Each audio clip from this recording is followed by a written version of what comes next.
Physics has no answer to this question: why is organic life, consisting of the same set of chemical elements as inorganic matter? There are the same electrons, you see the same atoms. But why is one alive and the other is not? At what stage does qualia arise? The sense of self, pain, color, where does conscience come from? In our information architectural model of reality, types of consciousness can be catalogued. This is not some ephemeral entity. Look, at the quantum level, we have elementary particles. Actually, we have no reason to think that every elementary particle has some kind of qualia, some kind of its own subjective experience. There are just interaction parameters, scattering amplitudes, that is, it follows a pre-prepared template. It is just a script of its class. Next, when we go up to the biochemical level, here we already have objects that can be conditionally called quasi-qualial. That is, we really have no idea whether they have qualia at all or not, but only by observing their behavior can we conclude that most likely there is still no qualia. Why? Because they behave like nanorobots, like machines.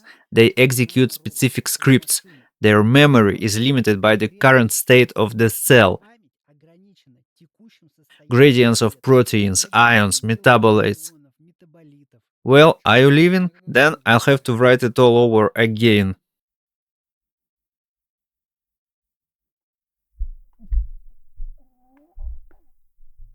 That is, their behavioral potential does not go beyond this purely informational execution of a pre-prepared script. Next, when we go up to the biosphere level, here another type of agent appears, the so-called Buffer-Qualial agent. Here, from observations, we have much more reason to think that it has some kind of its own form of qualia, but this form is purely buffered. For example, this includes snails, mollusks, fish. They seem to have qualia, but existing in a certain buffer. As you know, memory, like a fish, they say. That is, for example, a snail remembers that, say, here it pricked itself on something. For some time it goes around that object, but then it completely forgets about it. And the same with fish.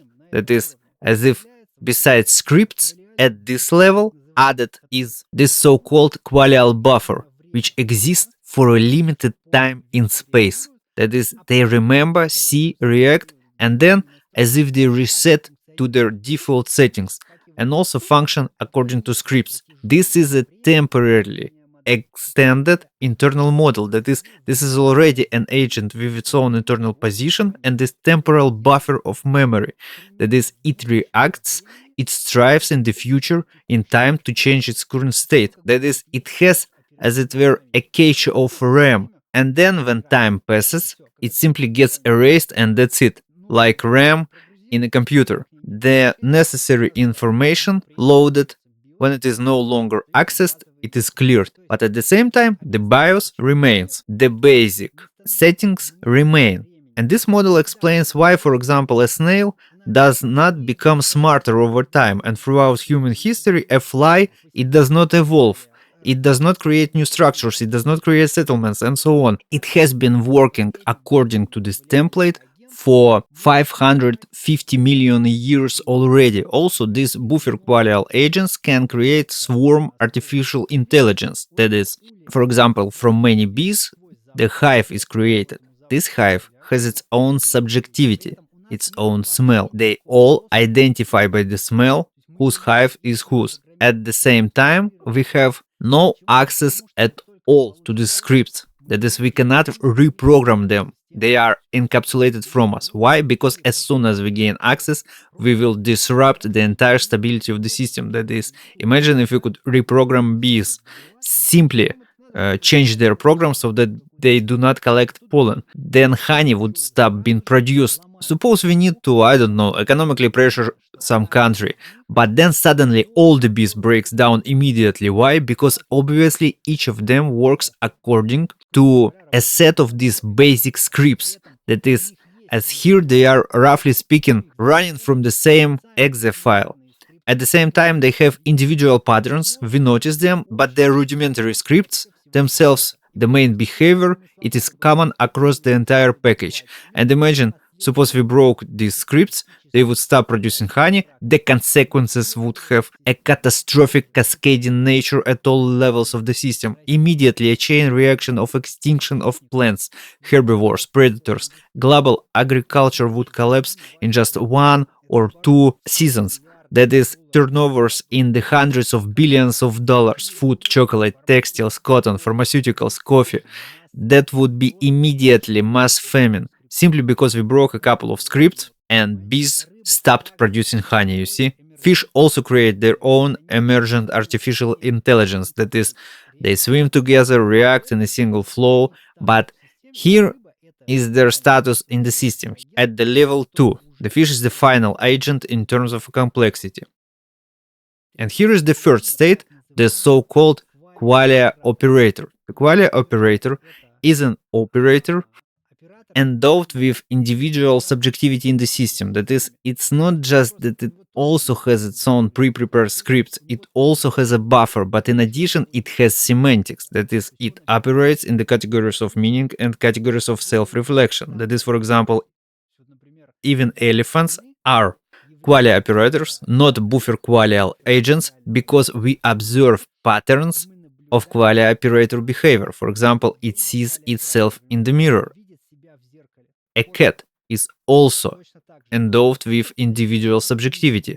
Look, cats within a class, cats are Qualia-Operators. Within a class, that is, there are different breeds. For example, British Shorthairs. British cats are more or less similar. They are not as naughty as these. They are more phlegmatic, they like to lay down, they are more aggressive, but still, there are no two identical cats. They all behave slightly differently. Why? Because in the system there is a prohibition on copying a Qualia-Operator. You cannot make a clone of a cat. You will now say, how so? We won't clone you. Calm down, sleep peacefully. Rich people, when their pets die, they take them to all these cloning facilities, and there, after the 500th attempt, someone manages to clone their deceased cat. What is the result? The result is simply a time-delayed twin brother. That is, it looks similar on the outside, but all the owners universally say that is not our cat died. That is, it behaves completely differently, different habits, because in the system there are certain classes, within them there is still a unique Qualia-Operator. That is, even twins, two twins are not equal to each other. They have completely different characters, although they grow up in the same family, in the same environment, they watch the same things, play the same games, read the same books, but they are two different people and they are twins. The same applies to clones. In fact, this is just an artificially time-delayed twin brothers.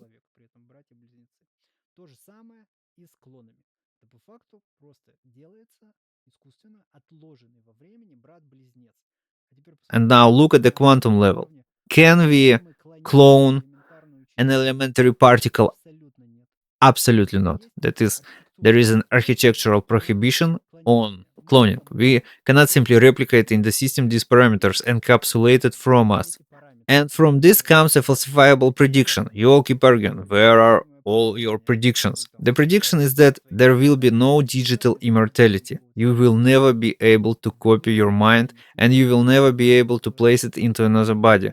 We have no access at all to operate with these categories. We cannot do this. This Qualia-Operator is located as if already at the meta level of understanding the architecture. That is, here is a semantic memory, and this metacognitive model are added, that is self-consciousness, abstract thinking, will, planning ahead. That is, you no longer just experience some experience, you are aware of yourself as experiencing that experience. At the same time, at one end, for example, cats have spontaneous play, arising completely unexpectedly. A human can endure pain for some abstract goal. For example, you go to a sports club, work out, lift weights, so that your body becomes more fit or beautiful. That is, you experience physical exertion for the sake of a goal deferred to the future. This all goes beyond a pure script, beyond simple survival, beyond simple execution of a function.